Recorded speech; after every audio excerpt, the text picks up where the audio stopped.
So this is how you track drone footage and let the text or whatever you have tracking pass the drone. So we're just going to go into here, grab the 3D camera tracker, put that on. So there's two different kind of steps you want to take. If it's text, you just do this, right click, text. Now we can rotate that text how we want it facing up. The text is also massive. So I'm just going to fix that really quickly by hitting S, go to scale. That does not need to be that big. Orientation, flip it up a bit, rotate it a bit so it's facing us.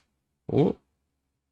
And we can move it over. We can kind of move it wherever we want and it'll still track it accurately. Get our blue text, just going to change the color of it. A nice white color. From here we can also make it 3D by going into geometry options and adding the extrusion depth. Now that we have our 3D text, we're just going to add something else. Using the 3D camera tracker, we are going to add, right click, create shadow catcher and light. From here, I don't really want the shadow catcher, but the light gives us some definition to our text that we have on screen.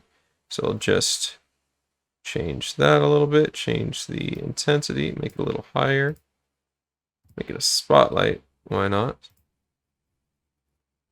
And now we can see it has a bit more depth. If we remove it, it's all white, we get some shadow.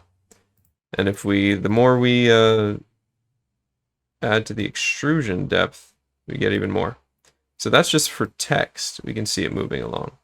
But what do we do when it is an object, an image?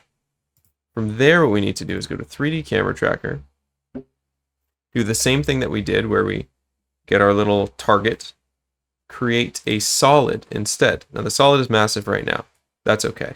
We're going to right click the solid, pre-compose, leave all attributes. That's important. Don't click move all attributes. And then we can bring whatever we want in.